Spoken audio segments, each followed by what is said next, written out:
En 2026, entre des algorithmes qui sont saturés de contenu générique, des IA qui savent tout faire mieux que nous, sauf ressentir, l'intelligence émotionnelle va devenir votre avantage compétitif numéro 1. Ce truc qu'on a appris à enterrer, dont on parle comme d'un plus. Et le truc le plus intéressant là-dedans, c'est que ça vient nourrir toutes les parties de votre vie. L'intelligence émotionnelle explique 90% de la différence entre les leaders et les autres. Aujourd'hui, je vais vous donner 5 actions concrètes que vous pouvez faire pour développer votre marque personnelle, mais aussi augmenter votre jauge de bonheur et devenir un meilleur humain, tout simplement.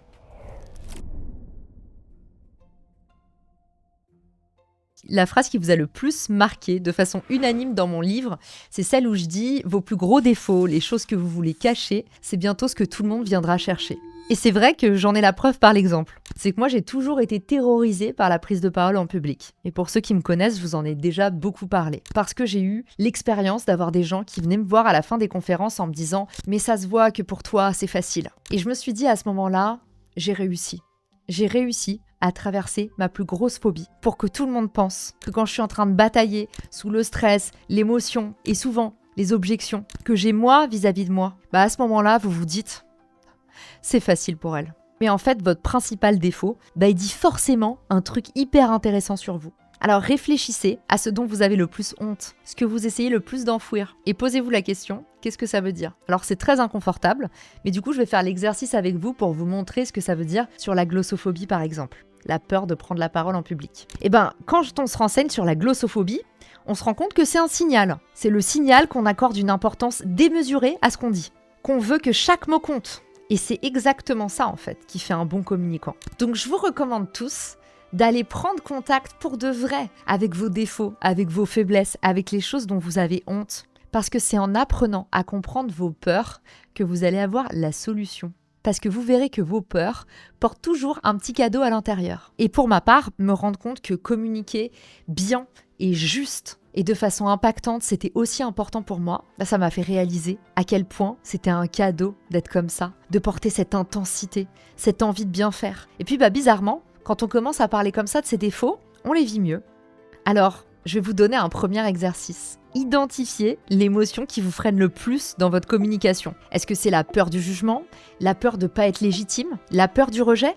Et puis nommez-la. Ensuite, demandez-vous, qu'est-ce que cette peur dit de positif sur moi ? Si j'ai peur de ne pas être légitime, c'est que j'ai des standards élevés. Si j'ai peur du jugement, c'est que je veux vraiment apporter le maximum. Ensuite, racontez cette vulnérabilité.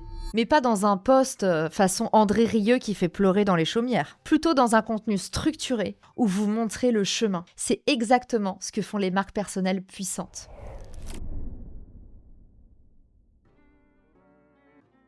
Daniel Goleman a défini l'intelligence émotionnelle en 4 domaines. La conscience de soi, la gestion de soi, la conscience des autres et la gestion des relations. On a déjà vu les 2 premiers. Maintenant, on va passer à la conscience des autres. Appliqué au personal branding, c'est ce que j'appelle le radar émotionnel. Le radar émotionnel, c'est cette capacité à être un peu comme le sourcier avec sa baguette, le détecteur des émotions des autres.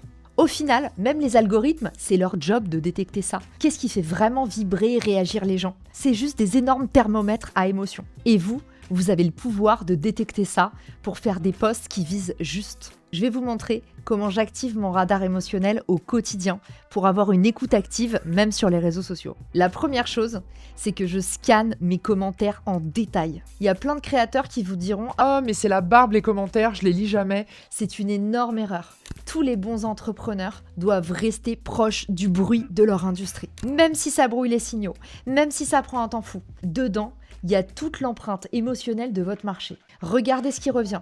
Quelles sont les frustrations ? Quel est le niveau d'intensité des gens qui vous lisent ? Quels sont leurs rêves ? Quels sont les mots qu'ils utilisent ? Étape numéro 2, je check le contexte. Est-ce qu'on est post-vacances ? Est-ce qu'on est en plein milieu de la semaine ? Est-ce que les gens sont trop contents parce que c'est bientôt vendredi ? Est-ce que c'est le week-end, le moment où on se repose enfin ? Pour moi, même si on vous dit souvent le contraire, poster le même contenu à un jour d'intervalle, ça peut faire une grosse diff. Et j'en veux pour preuve qu'il y a beaucoup d'entrepreneurs qui ont juste un souci de distribution. Leurs contenus sont excellents, mais ils n'ont pas compris les règles efficaces pour le distribuer et le mettre face à la bonne personne au bon moment. Et ça, pour moi, c'est les cas les plus rageants. Étape numéro 3. Je choisis mon registre émotionnel. Est-ce que dans ce post, je suis plutôt en colère? Est-ce que je suis plutôt triste? Est-ce que j'ai plutôt envie d'aller de l'avant? Je réfléchis au message émotionnel que je veux faire passer et pas seulement au message que je dois faire passer de façon purement structurelle. Du genre, oui, aujourd'hui j'ai envie de parler de la levée de fonds.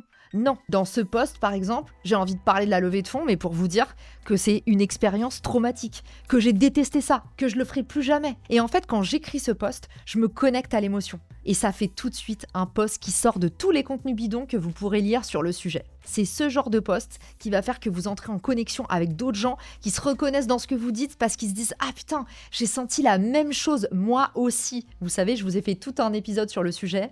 C'est le mot le plus efficace pour connecter avec quelqu'un. Oh, moi aussi. Une des plus précieuses compétences que j'ai développées cette année et une des plus nouvelles pour moi parce que je partais vraiment de très bas, c'est grâce ou à cause de l'entrepreneuriat que je l'ai développé, c'est la capacité à avoir des discussions difficiles. La première fois que tu dois virer quelqu'un, que tu dois te séparer d'un freelance alors que tu sais que tu es son plus gros client, que tu dois ne pas renouveler une période d'essai, que tu dois recadrer un collaborateur parce qu'un truc s'est mal passé même s'il avait toujours bien travaillé, à ce moment-là, t'as pas le choix. Si tu veux pas tout casser autour de toi, tu dois apprendre à avoir des conversations difficiles. Et c'est un exercice auquel on nous a jamais préparé. Je vous donne ma méthode non exhaustive, mais qui m'a beaucoup aidé pour avoir des conversations sensibles sans tout casser ou sans, ma spécialité, empirer les choses. La première chose quand je dois dire un truc merdique où j'ai pas du tout envie de mettre les pieds, c'est que je commence à partager mon état émotionnel. Par exemple, moi je pourrais dire écoute, j'ai pas dormi de la nuit parce qu'il faut vraiment qu'on ait une conversation que je mets sous le tapis depuis des mois, mais en fait, je sais qu'elle va nous faire grandir. Attention, je mets volontairement un truc positif à la fin parce que si vous arrivez en étant ultra catastrophiste, vous pouvez faire peur à la personne et la braquer. Donc ça, faut faire attention aussi. Deuxième chose, je vais séparer le comportement de la personne. Et ça, c'est particulièrement indispensable pour ceux qui parlent trop vite, par exemple. Parce que vous allez avoir tendance à faire des reproches qui peuvent être personnels. Du genre, dire à la personne « t'es pas pro », au lieu de dire « c'est pas pro ». Évitez à tout prix d'utiliser le « tu » ou le « vous » quand vous avez une conversation difficile. Parlez plutôt des faits.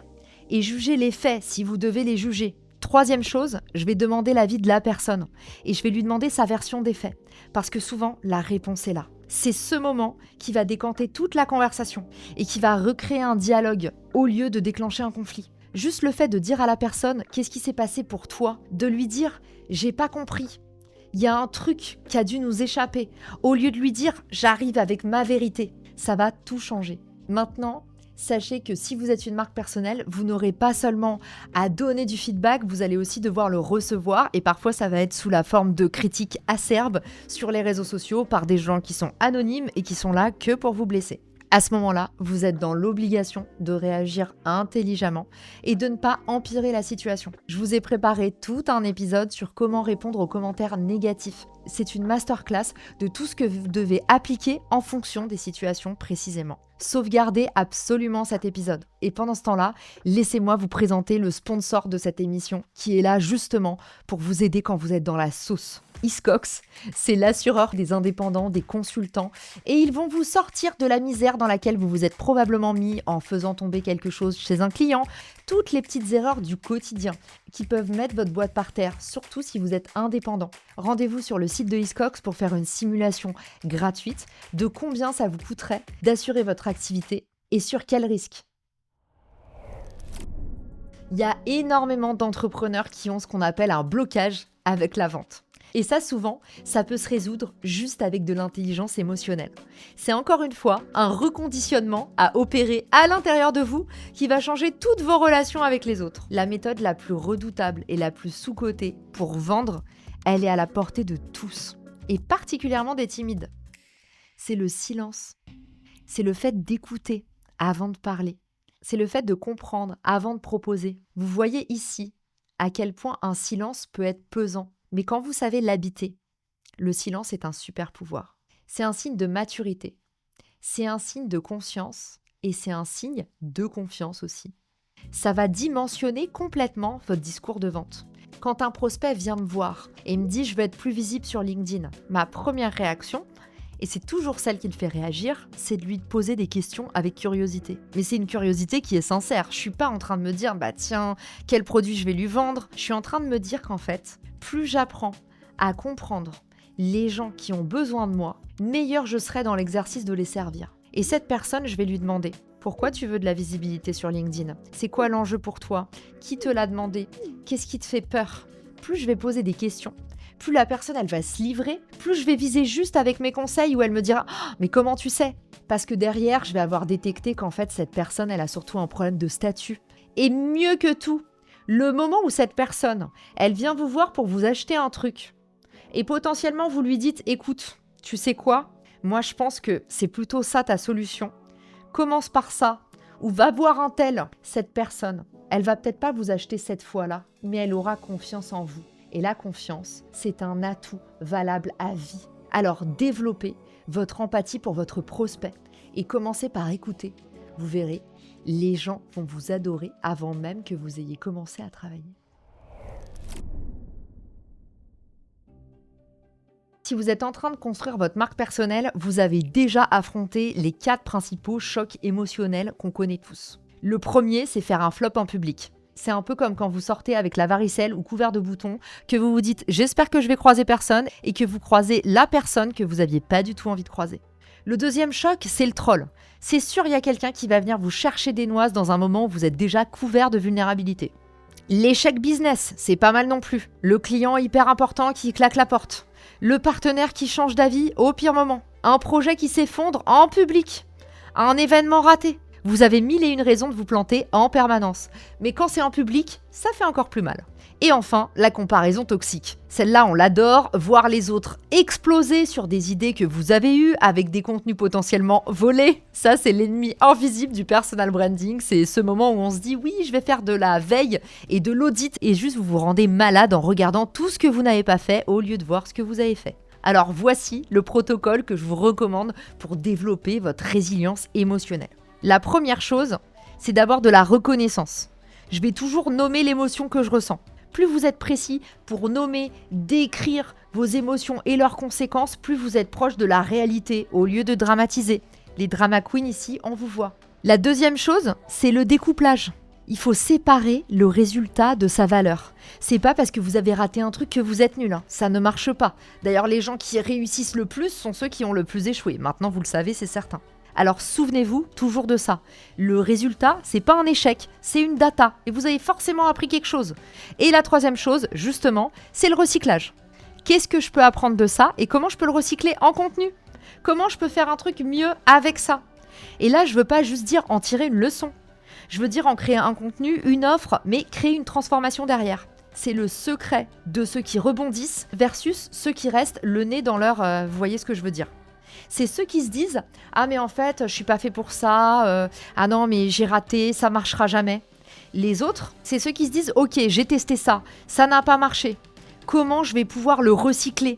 Je vous donne un exemple, même ce podcast sur lequel vous êtes, vous le savez pas, mais c'est du recyclage de Clubhouse. J'étais sur un réseau social qui s'appelait Clubhouse et tous les jours, je faisais des audits gratuits et je faisais ce qu'on appelait des rooms audio où je donnais des conseils aux gens, comme ça gratuitement. Les gens venaient le matin de 9h à 10h et ils me posaient leurs questions marketing et on résolvait leurs problèmes en direct. Et l'été est arrivé et les 2 potes qui faisaient cette room, cet espace de discussion avec moi, m'ont dit: bah Caro, toi t'es une no-life, nous en fait on a des femmes et des enfants et du coup cet été on pourra pas faire les rooms. Je vais pas faire ma room toute seule. Bah en fait, pourquoi est-ce que je lancerai pas mon podcast? Pourquoi est-ce que je ferai pas des séquences enregistrées et je les donnerai aux gens, comme ça ils les écoutent quand ils veulent.